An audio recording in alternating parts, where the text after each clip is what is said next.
Saya akan membacakan kebenaran firman Tuhan yang terambil dari kitab Matius pasal 15 ayat 1 sampai 28.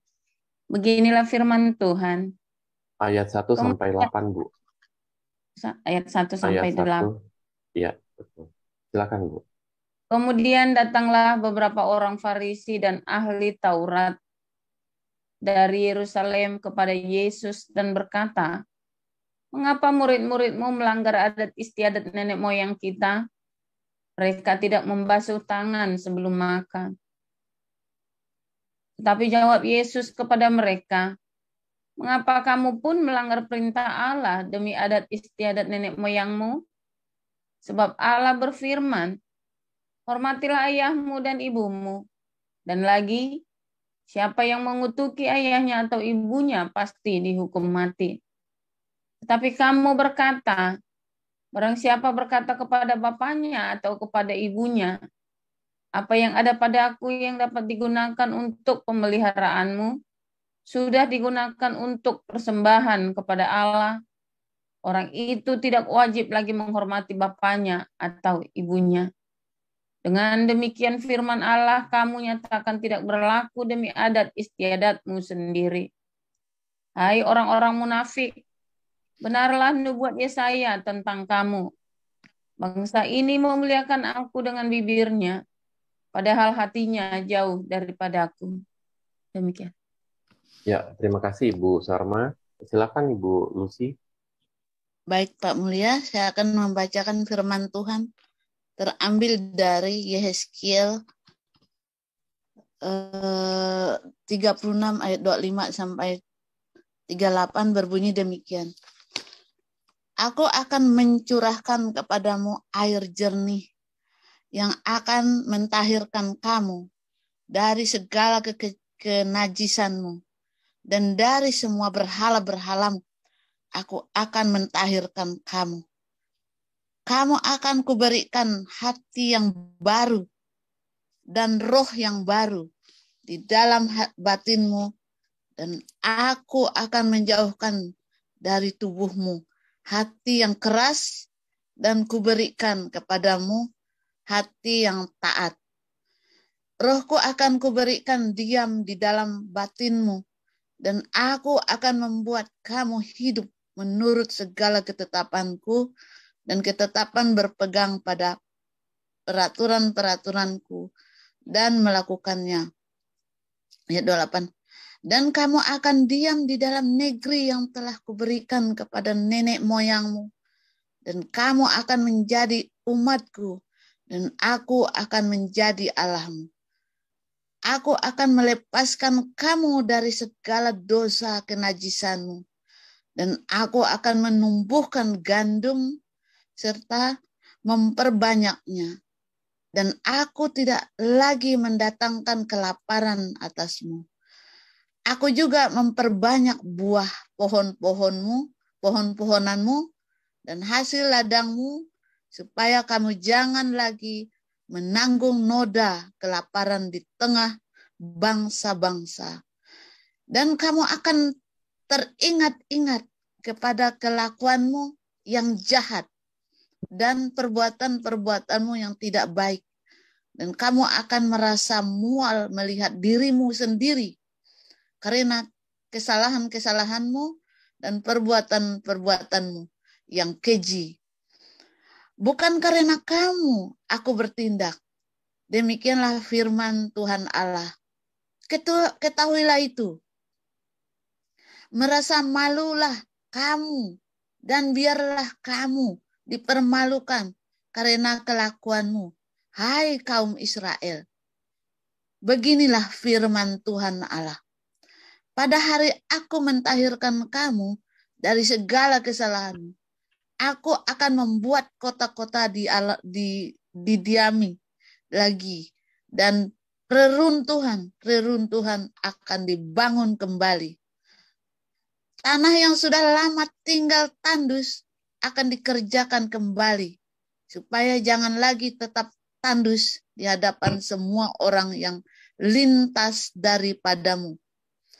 Sebaliknya, mereka akan berkata, tanah ini yang sudah lama tinggal tandus menjadi seperti Taman Eden, dan kota-kota yang sudah runtuh, sunyi sepi, dan musnah, sekarang didiami dan menjadi kubu, dan bangsa-bangsa yang tertinggal yang ada di sekitarmu akan mengetahui bahwa Akulah Tuhan yang membangun kembali yang sudah musnah dan menanami kembali yang sudah tandus.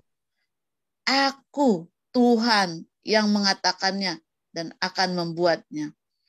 Beginilah firman Tuhan Allah.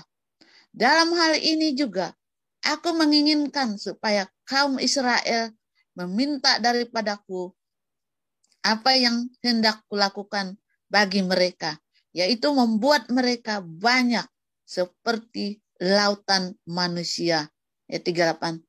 Seperti domba-domba persembahan kudus dan seumpama domba-domba Yerusalem pada waktu-waktu perayaannya. Begitulah kota-kota yang sudah runtuh penuh dengan lautan manusia. Dengan begitu mereka akan mengetahui bahwa Akulah Tuhan. Demikian pembacaan firman Tuhan. Terima kasih. Tuhan Yesus memberkati. Shalom. Shalom. Terima kasih Bu Lucy. Silakan selanjutnya Bu Rita.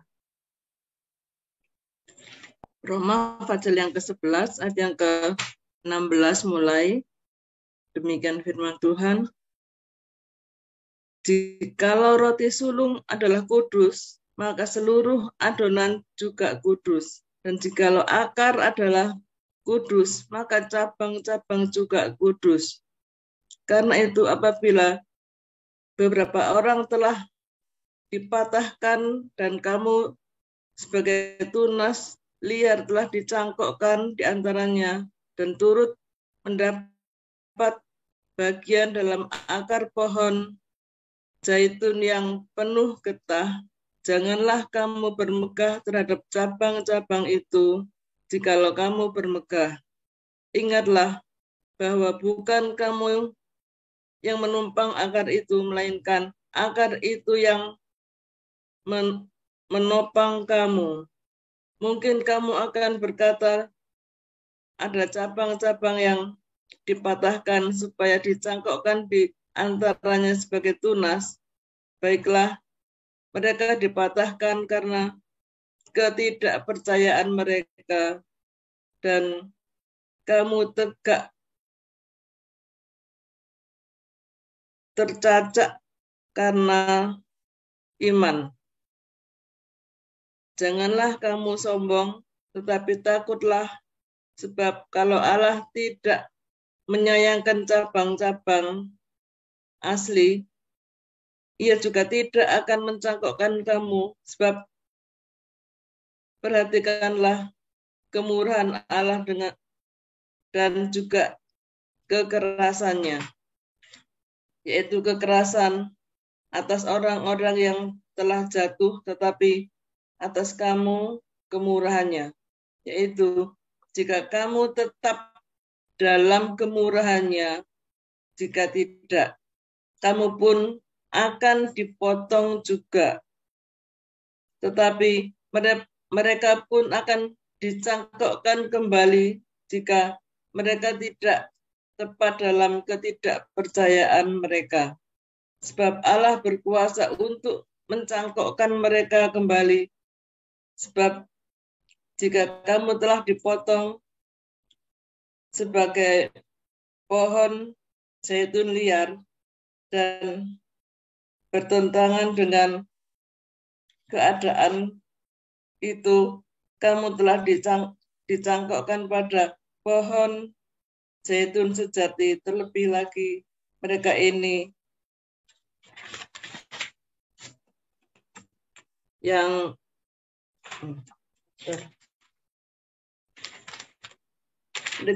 menurut asal mereka akan dicangkokkan pada pohon zaitun mereka sendiri.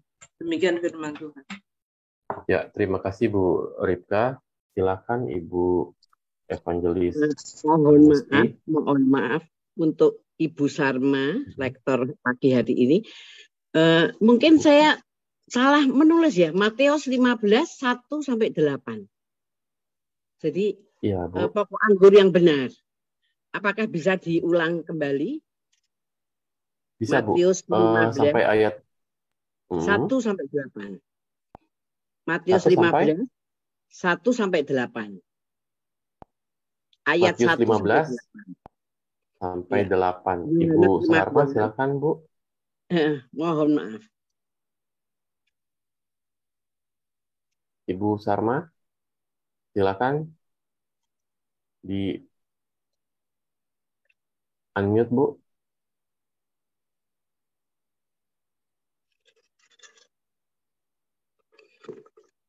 Oke. Ini kita Pak Apeng, bisa dibantu, Pak?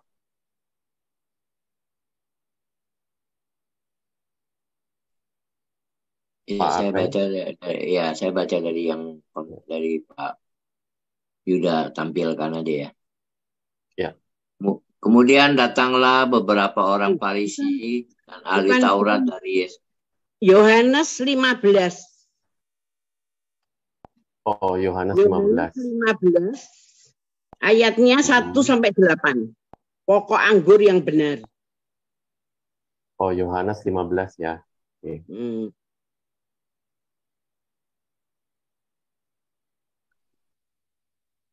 Akulah pokok anggur yang benar dan Bapakulah pengusahanya. Setiap ranting padaku yang tidak berbuah dipotongnya, dan setiap ranting yang berbuah dibersihkannya, supaya lebih banyak berbuah. Kamu memang sudah bersih karena firman yang telah kukatakan kepadamu. Tinggallah di dalam aku dan aku di dalam kamu. Sama seperti ranting tidak dapat berbuah dari dirinya sendiri kalau ia tidak tinggal pada pokok anggur. Demikian juga kamu tidak berbuah jikalau kamu tidak tinggal di dalam aku.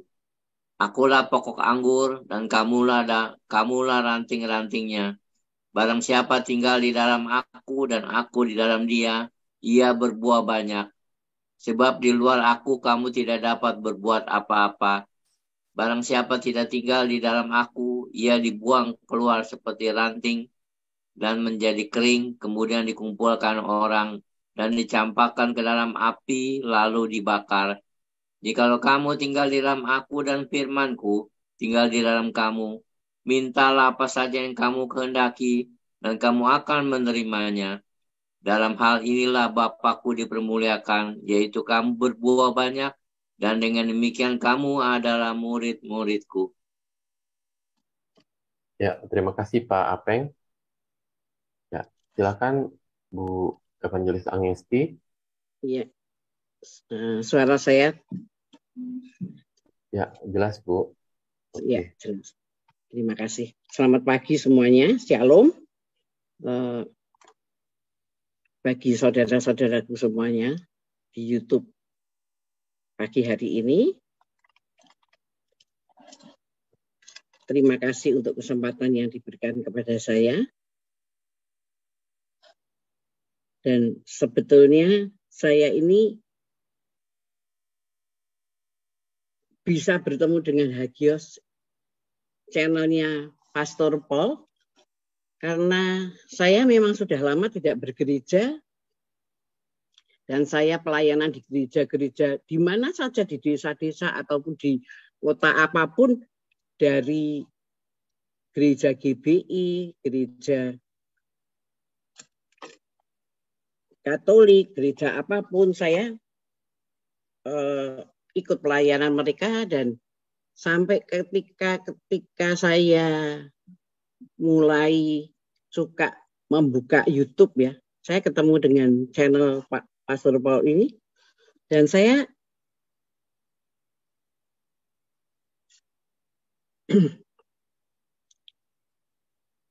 heran karena ketika waktu itu 3 tahun yang lalu ya, kira-kira hampir 3 tahun yang lalu, saya mendengar suaranya Pastor Paul tuh, saya tidak kaget atau tidak menjadi ada sesuatu. Saya bisa mengalir begitu saja dan saya merasa bahwa inilah tempat saya, ini tempat yang Tuhan sudah sediakan bagi saya. Karena saya ini dulu waktu masih kecil ya, saya tuh orangnya pendiam, pemalu, dan rendah diri, bukan rendah hati, rendah diri. Dan waktu itu kalau saya itu di sekolah dipanggil untuk membaca syair, menyanyi, ya, atau berpantun di depan kelas, selalu angkanya jelek, 5, merah, ya. Karena apa? Saya pemalu. Dan ya itu tadi, karena rendah diri. Sehingga saya masih ingat. Jadi tiba-tiba itu blank pikiran saya. Makanya saya tidak bisa melanjutkan tugas saya. Akhirnya angka yang saya dapat ya merah. Itu keadaan saya waktu masih saya bertumbuh. Saya masih kecil bertumbuh menjadi remaja, dan kemudian saya studi di Bandung ya waktu itu pun saya menjadi pribadi yang sangat tertutup, pribadi yang tidak mudah ikut kegembiraan orang ya. Jadi diakhiri pada tahun 83, waktu itu saya masih aktif di Gereja Katolik. Saya menerima kelahiran baru Desember 83. Dari seorang yang penuh beban, seorang yang menderita dan banyak kedukaan, tiba-tiba saya itu melihat rumput yang ditiup angin bergoyang di halaman itu bisa memuji-muji Tuhan. Dan waktu itu saya juga merasa bahwa ini dari mana ya? Kok tiba-tiba ada satu sukacita, kegembiraan yang melimpah-limpah keluar dari hati saya. Dan saya bisa bersyukur. Terima kasih Tuhan, terima kasih. Keindahan rumput yang ditiup angin yang selama ini tidak pernah saya perhatikan dan saya tidak ingin melihat. Itu menjadi pemicu bagi diri saya. Saya tahu bahwa saya telah diberi hati yang baru. Saya telah diberi roh yang baru dalam batin saya. Dan sejak itu, firman yang pernah saya dengar, karena waktu itu saya tinggal di Gereja Katolik ya, firman itu sangat minim sekali dan tidak dibiarkan umat itu membaca sendiri dari Alkitab. Itu tiba-tiba bisa muncul satu-satu. Dan saya mengerti. Ya, itulah. Ketika firman yang kita baca tadi di dalam Yohanes 15, itu sudah sering kita baca. Tapi saya mulai membaca lagi dan itu menjadi sesuatu yang baru dan baru muncul kembali. Karena saya ini memang punya hobi bercocok tanam. Memang. Karena kebetulan masa-masa kerja saya itu menyita begitu banyak waktu sehingga saya tidak punya waktu sepenuhnya. Tapi di hari tua saya ini, saya diberi waktu sama Tuhan untuk bisa mengelola tumbuh-tumbuhan, menanam bunga-bunga. Saya suka bunga-bunga yang berbau wangi. Dan itu memang dan memperhatikan satu persatu ya. Apa yang telah tertulis di dalam Alkitab cocok semuanya, bahwa tanaman yang sudah terlalu gemuk tidak bisa menghasilkan bunga, itu harus mulai kita pangkas, harus kita mulai kurangi daun-daunnya, ranting yang tidak begitu sehat, yang kelihatan tidak tumbuh dengan baik. Supaya apa? Supaya bunga itu bisa muncul. Karena kita mengharapkan bunga itu, bunga yang wangi itu. Dari situ saya melihat, oh aduh luar biasa Tuhan. Dan yang akhir-akhir ini saya memang mulai menanam pohon. Karena pohon itu sekarang ditaruh bukan di tanah, tapi di pot aja bisa menghasilkan buah. Dan saya mulai melihat, oh benar ya.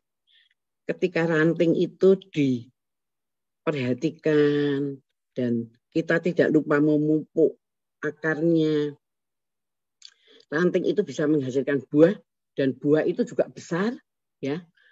Dan rasanya juga sama dengan yang dihasilkan oleh pokok. Itu memang luar biasa. Semua yang ada di sekeliling kita itu seolah-olah juga memberikan pengajaran kepada kita, memberikan suatu peneguhan di mana firman Tuhan sendiri sudah mengatakan semuanya itu. Tapi satu hal yang kemudian timbul di dalam hati saya, yaitu ketika kita lahir baru. Apakah seketika itu semuanya hilang? Masalah, kesulitan, penderitaan. Enggak. Ya, itu tetap saya hadapi 83 sampai hari ini pun masih tetap ketika kita berjalan di dunia ini ada saja yang harus kita selesaikan, harus kita putuskan, harus kita hadapi. Dan selama perjalanan itu memang terus proses itu ada. Ketika kita dipangkas dan dipangkas, tapi Tuhan itu memulihkan, dibalut lukanya. Itu saya lihat di komunitas ini ya, di komunitas Hagios ini saya melihat bahwa tidak ada nilai-nilai keberadaan seseorang. Mereka semua diterima karena karena saya melihat bahwa di Hagios ini ada kasih Allah. Di mana orang-orang yang rindu, orang-orang yang haus akan kasih itu pasti akan datang. Pasti mereka akan mengerti. Pasti mereka akan tertuntun dan mengalami pertumbuhan itu. Mengalami bagaimana ketika dia dipangkas, rasa sakitnya seperti apa. Tapi Tuhan itu memulihkan dan kita itu diberi hati yang baru pelan-pelan. Mungkin ada orang yang prosesnya lebih cepat dari yang lain. Mungkin karena itu hak prioritasnya Tuhan ya. Kita itu hanya punya hati yang bersyukur dan kita itu tahu bahwa ini semua tuh anugerah yang luar biasa yang Tuhan senantiasa sediakan. Itu keadaan saya. Jadi saya merasakan perjalanan kehidupan itu sungguh luar biasa ketika saya mengalami dari hati yang sakit, yang luka, yang berdarah-darah seolah-olah ya. Itu dipulihkan Tuhan. Pelan-pelan menjadi hati yang gembira, hati yang penuh syukur, hati yang bisa merasakan damai sejahtera. Ketika kita hidup di dunia ini mana ada damai sejahtera. Sebentar kita mendengar di sana ribut di sini. Dan kebetulan saya itu tinggal di Kota Solo ya. Kota Solo ini selama saya tinggal di sini dan saya tidak pernah meninggalkan Kota Solo. Saya melihat bahwa Kota Solo ini mengalami banyak penderitaan. Peristiwa-peristiwa yang sangat mencekam itu sudah pernah saya alami. Anak saya waktu masih kecil-kecil tahun 81 itu rumah saya juga sempat dipecah ya, semuanya kaca-kaca yang kelihatan itu dipecah semua dan itu pertolongan Tuhan nyata sekali. Lewat seorang tukang becak yang kebetulan sering mangkal di depan rumah dan memang itu langganan saya sering pakai ke pasar. Dia yang tolong saya. Pagi-pagi masih gelap itu dia ngebel ke rumah, saya buka loh. Ini namanya Man, tukang becak ini. Ternyata dia bilang gini, Bu, Mang Pados, papan-papan niku lho, mungkin kula wangi makoni. Jadi pintu rumah saya itu sudah Yang kaca itu sudah tidak ada penghalang sama sekali. Kalau orang masuk, ya bisa masuk aja dengan bebas. Tapi tukang beca ini memberikan kepada saya saran untuk mencari papan. Dan saya ingat bahwa rumah ibu saya banyak papan-papan yang tong-tong bekas kiriman barang itu, yang dibuka itu, saya suruh dia ke sana ambil. Dan memang dia yang nutup semuanya, dipaku semuanya. Hari itu juga ketika orang-orang jam 10 pagi sudah pada berdatangan, ya, itu saya melihat dari celah-celah itu mereka sudah masuk dan mereka berusaha untuk mendorong papan-papan ini, tapi tidak ada satupun yang bisa dilepas. Jadi saya aman ketika saya hanya berdiri berapa meter di belakang papan itu. Saya tetap berdoa berseru memanggil nama Tuhan. Dan betul tidak ada satupun yang membuka papan itu. Dan saya terbebaskan dari orang-orang yang mungkin akan berbuat kejahatan.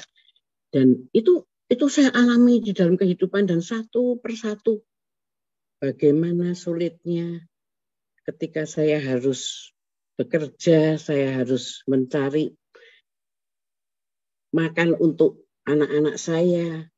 Anak saya sampai bertumbuh diberi di dalam ketakutan saya. Selalu daging ini masih ada. Daging ini selalu masih menyertai. Ketika roh itu belum berkuasa, daging ini masih terus mengikuti. Saya mengalami banyak kesusahan, banyak kesulitan. Tapi saya tahu Tuhan ada di situ. Ya, tahu karena saya tetap berdoa, saya tetap menantikan pertolongannya Tuhan. Dan Tuhan tidak pernah terlambat untuk menolong. Satu hal di mana di dalam ayat 7. Di dalam ayat 7 di Matius 1 dikatakan, jikalau kamu tinggal di dalam aku dan firman-Ku tinggal di dalam kamu, mintalah apa saja yang kamu kehendaki dan kamu akan menerimanya. Ini ayat 1 ini sungguh dalam artinya. Karena ini bicara tentang manusia roh. Ini bicara tentang kita sudah tidak dibimbing oleh daging lagi, melainkan oleh roh. Firman ini saya alami. Ketika di dalam kesulitan, di dalam penderitaan, waktu itu anak saya yang pertama sudah naik kelas 2 SMA, dia harus mencari sekolah untuk selanjutnya nanti. Saya tuh udah siap-siap untuk berdoa, terus saya berdoa dan saya mohon pertolongan Tuhan. Saya tidak minta apapun, cuman saya minta pertolongannya Tuhan. Ya, pada waktunya memang saya butuh pertolongannya Tuhan. Anak saya ini masuk ke sekolah swasta yang tidak terlalu bagus lah. Maksudnya dia juga rankingnya itu bukan ranking 1 ya, rankingnya ranking 5. Dia naik kelas 3 pada bulan-bulan sekitar Juli ya. Saya tuh ikut mengantar retret ibu-ibu di Tumpang, Malang. Ketika doa Yesus pagi hari, di dalam doa ini saya ingat, tiba-tiba diingatkan anak saya. Saya cuma bilang, Tuhan, saya tetap mohon pertolongan-Mu untuk Cynthia. Untuk pertolongan untuk dia bisa mendapatkan sekolah selanjutnya setelah dia nanti lulus. Dan saya tuh waktu itu menangis. Saya menangis dan tiba-tiba saya tuh dapat penglihatan ya. Satu gedung tinggi, besar, putih. Saya langsung tanya, Tuhan, kok gedung besar, tinggi, putih ini mana Tuhan? Apa ini Tuhan? Itu suara begitu jelas mengatakan Universitas Indonesia. Saya langsung sujud menyembah, nangis, tengkurap saya di lantai, dan hati saya itu tenang. Itu bulan Juli ya, saya pulang dari retret itu langsung saya katakan kepada anak saya, Mama sudah diberitahu Tuhan, kamu diberi sekolah di Universitas Indonesia. Dan anak saya ini tuh punya iman juga untuk menangkap. Dia bilang, ya mah. Dia enggak menolak apa benar, enggak. Anak saya diberi iman yang sama. Dan itu kejadian Juli. Desember itu dia pulang sekolah, saya masih ingat. Saya lagi sibuk kerja, dia bilang gini, Ma tadi tempat di kelas sudah diberi formulir untuk ngisi. Dan aku sudah mengisi loh, Ma. Pilihan pertama Universitas Indonesia, pilihan kedua UGM. Dua-duanya kedokteran gigi. Terus karena saya sibuk dan saya harus melayani orang, saya bilang ya betul. Nah, kemudian sudah itu berlalu aja. Dan benar, pada setelah ujian, ya ternyata nilai anak saya itu enggak begitu bagus nilai ujiannya, ya. Dan seketika itu juga namanya hati itu juga ada kebimbangan ya. Tapi saya tunggu hasil dari PMDK karena biasanya pengumuman PMDK itu setelah lulusan. Dan benar, hari Minggu saya kebetulan pulang dari gereja itu, di rumah pelayan sudah bilang gini, tadi ada gurunya Noni Sandy yang ke rumah mau untuk bilang, Kak, kalau ibu sama Sandy harus ketemu malam, hari ini juga harus ketemu. Dan malam itu saya cari rumahnya, memang jauh dari rumah saya, tapi hasilnya ketemu. Dan dia waktu itu anak saya ditanya sama gurunya, Cynthia, kamu apa yang kamu tulis di formulir? Ya Pak, saya nulisnya pilihan pertama Universitas Indonesia, pilihan kedua Gajah Mada. Keduanya sama, pilihan saya kedokteran gigi. Kamu provisiat kamu ya, diterima kamu di Universitas Indonesia. Dan itu adalah pertama di sekolah swasta ini, di mana orang yang diterima di Universitas Indonesia baru pertama yaitu anak saya. Itulah yang Tuhan bisa buat bagi kami, anak-anaknya yang tetap percaya dan menunggu pertolongannya. Dan kita mau dipangkas, kita mau merasakan bagaimana sakitnya ketika kita itu luka. Tapi kita harus percaya bahwa ada tangan-tangan yang penuh kasih yang akan membalut lewat saudara-saudara di sekeliling kita. Lewat doa-doa kita. Di situ Tuhan senantiasa ada dan senantiasa menolong. Pertolongan Tuhan itu terus di dalam hidup saya itu sampai kalau saya mau cerita, saya tidak akan pernah habis. Makanya nanti ketika ada kesempatan lain lagi, saya akan menceritakan hal yang lain lagi. Itulah yang saya alami dalam hidup itu. Hati yang dulunya dirundung kedukaan, putus asa, ya berbeban berat. Tiba-tiba, ya itu tadi. Cuman melihat rumput yang bergoyang ditiup angin. Bisa penuh syukur, penuh ucapan terima kasih, penuh puji-pujian yang tidak terhingga. Dan ketika hati itu sudah dijamah Tuhan, itu hati itu memang betul-betul merupakan hati yang dipersiapkan untuk supaya Roh Kudus mau hadir di dalam hati kita. Saya sungguh merasakan itu. Dan ayat 7 ini tadi yang dikatakan bahwa mintalah apa saja, apa yang kamu kehendaki, dan kamu akan menerimanya. Itu betul-betul sudah bukan kehendak daging lagi.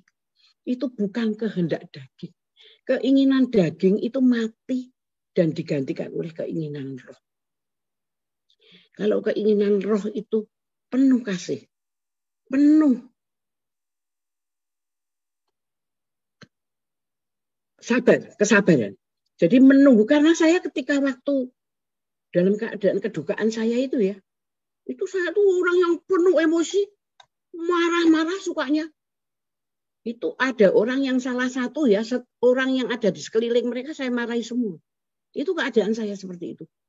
Betapa menderitanya saya. Saya stres, saya tidak mau ketemu orang, sudah sampai taraf yang seperti itu. Ya. Dan memang dibiarkan. Ya, Tuhan memang izinkan itu boleh terjadi. Suami saya aja tidak peduli. Tidak peduli. Tidak pernah tanya sama saya, kenapa toh kamu tuh kok mesti marah-marah terus kok gini? Tidak pernah. Ya. Bahkan dia juga kalau marah melebihi dari saya. Itu keadaan saya. Betul-betul di dalam kegelapan yang sangat gelap. Kalau seseorang itu sudah kayak putus asa, tidak kepingin hidup rasanya. Tapi waktu itu saya memang tidak pernah punya pikiran mau bunuh diri atau kepingin mati, tidak. Ya. Cuman ya itu sudah kayaknya tidak punya semangat lagi, tapi dipaksa harus kerja. Gimana lagi? Nah, jadi dalam keadaan terpaksa waktu itu.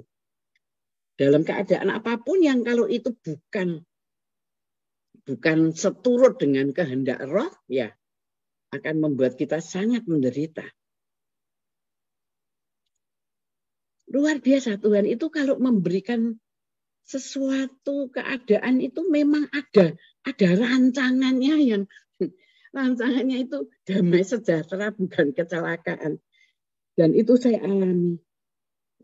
Bapak, Ibu, Saudara, anak-anakku yang mendengarkan YouTube ini, janganlah putus asa di dalam kehidupanmu. Apapun yang boleh kamu alami itu adalah berkat dari Tuhan.